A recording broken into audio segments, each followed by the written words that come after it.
ಎಲ್ಲರಿಗೂ ನಮಸ್ಕಾರ. ದೇವರ ಮನೆಯ ಕೆಲವು ವಿಚಾರಗಳನ್ನು ಪ್ರತಿಯೊಬ್ಬ ಸ್ತ್ರೀಯೂ ತಿಳಿಯಲೇಬೇಕಾದ ಮಾಹಿತಿ ಇದು. ದೀಪಗಳನ್ನು ನೆಲದ ಮೇಲೆ ಇಡಬೇಡಿ. ಒಂದು ಚಿಕ್ಕ ತಾಮ್ರದ ತಟ್ಟೆಯಲ್ಲಾದರೂ ಇಡಿ ಅಥವಾ ರಂಗೋಲಿ ಹಾಕಿ ಅದರ ಮೇಲೆ ಇಡಿ.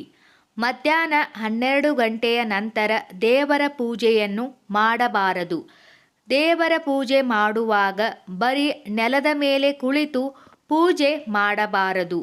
ಪೂಜೆಗೆ ಕನಕಾಂಬರ ಹೂವು ಅಷ್ಟು ಪ್ರಶಸ್ತವಲ್ಲ.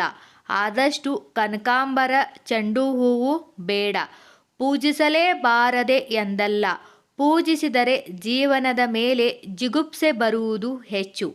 ದೇವರ ಮನೆಯಲ್ಲಿ ಚಿಕ್ಕ ಜೋಡಿ ದೀಪವನ್ನು ಹಚ್ಚುವುದು ಬಹಳ ಒಳ್ಳೆಯದು. ಸುಮ್ಮನೆ ಕಳಸವನ್ನು ಇಡಬೇಡಿ. ಕಳಸ ಮೊದಲಿಂದಲೂ ಬಂದಿದ್ದರೆ ಮಾತ್ರ ಇಡಿ. ಕಳಸಗಳನ್ನು ಬರೀ ನೆಲದ ಮೇಲೆ ಇಡಬಾರದು. ಮಂಗಳವಾರ, ಶುಕ್ರವಾರಗಳಂದು ವಿಸರ್ಜಿಸಬಾರದು. ದೇವರ ಮನೆಯನ್ನು ಯಾವಾಗಲೂ ಸ್ವಚ್ಛವಾಗಿಟ್ಟುಕೊಳ್ಳಬೇಕು. ಬೆಳಿಗ್ಗೆ ಮತ್ತು ಸಂಜೆ ಹೊತ್ತು ದೀಪವನ್ನು ಹಚ್ಚಬೇಕು. ದೀಪವನ್ನು ಅಷ್ಟೇ ಇಡಬಾರದು. ದೀಪದ ಕೆಳಗಡೆ ಒಂದು ಪ್ಲೇಟ್ ಆದರೂ ಇಡಬೇಕು.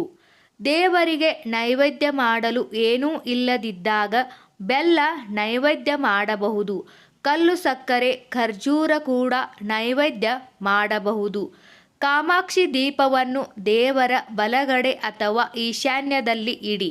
ಜ್ವಾಲೆ ಪೂರ್ವ ಅಥವಾ ಉತ್ತರ ಅಥವಾ ಈಶಾನ್ಯಕ್ಕೆ ಇರಬೇಕು. ವಿಳ್ಯದೆಲೆ, ಅಡಿಕೆ, ದಕ್ಷಿಣೆ ಇಲ್ಲದೆ ನೈವೇದ್ಯ ಮಾಡಿದರೆ ಅದು ಪೂರ್ಣ ಫಲ ಕೊಡುವುದಿಲ್ಲ. ಶಿವಲಿಂಗವನ್ನು, ವಿಷ್ಣುಪಾದವನ್ನು, ದೇವರ ವಿಗ್ರಹವನ್ನು ನೆಲದ ಮೇಲೆ ಇಟ್ಟು ಪೂಜಿಸಬಾರದು. ತಟ್ಟೆಯಲ್ಲಿಟ್ಟರೂ ಸಹ ಒಂದು ಮನೆಯ ಮೇಲೆ ಇಟ್ಟಿದ್ದರೆ ಒಳ್ಳೆಯದು. ಬಿಸಿ ಇರುವ ಹಾಲು, ಬಿಸಿ ಇರುವ ತುಪ್ಪ ಅಭಿಷೇಕಕ್ಕೆ ಉಪಯೋಗಿಸಬೇಡಿ. ಅನ್ನ ನೈವೇದ್ಯ ಮಾಡುವವರು ಬರೀ ಅನ್ನ ನೈವೇದ್ಯ ಮಾಡುವುದು ಬೇಡ. ಅನ್ನಕ್ಕೆ ತುಪ್ಪ ಹಾಕಿ ನೈವೇದ್ಯ ಮಾಡಿ. ಹಾಲು ಅನ್ನ, ಮೊಸರು ಅನ್ನ, ತುಪ್ಪದ ಅನ್ನ ನೈವೇದ್ಯ ಮಾಡಬಹುದು. ಸ್ನಾನ ಮಾಡದೆ ದೇವರ ಪೂಜೆಯನ್ನು ಮಾಡಬಾರದು. ಮನೆ ಕಸವನ್ನು ಗುಡಿಸದೆ ದೇವರ ಪೂಜೆಯನ್ನು ಮಾಡಬಾರದು. ದೇವರ ಪೂಜೆಗೆ ಬಳಸುವ ಬಟ್ಟೆಯು ಪ್ರತ್ಯೇಕವಾಗಿರಬೇಕು. ದೇವರ ಪೂಜೆ ಆದ ನಂತರ ದೇವರಿಗೆ ನೈವೇದ್ಯವನ್ನು ಮಾಡಬೇಕು. ದೇವರ ಕೋಣೆಯಲ್ಲಿ ಬಾಡಿದ ಹೂಗಳನ್ನು ತುಂಬ ದಿನಗಳ ಹೊತ್ತು ಹಾಗೆ ಇಡಬಾರದು. ದೇವರ ಕೋಣೆಯಲ್ಲಿ ರೌದ್ರ ಅವತಾರದ ದೇವರ ಫೋಟೋಗಳನ್ನು ಇಡಬಾರದು. ದೇವರ ಕೋಣೆಯಲ್ಲಿ ಎದ್ದು ನಿಂತಿರುವ ಲಕ್ಷ್ಮಿಯ ಫೋಟೋ ಆಗಲಿ ಅಥವಾ ಮೂರ್ತಿಯಾಗಲಿ ಇಡಬಾರದು. ದೇವರ ಪೂಜೆಯನ್ನು ಬೆಳಿಗ್ಗೆ ಮತ್ತು ಸಂಜೆ ಬ್ರಾಹ್ಮಿ ಮುಹೂರ್ತದಲ್ಲಿ ಮಾಡಿದರೆ ತುಂಬ ಒಳ್ಳೆಯದು.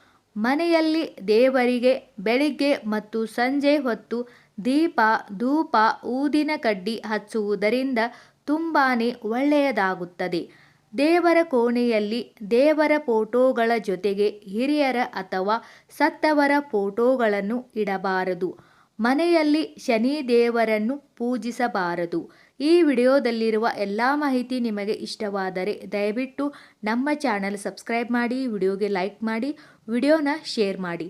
ಎಲ್ಲರಿಗೂ ಧನ್ಯವಾದಗಳು.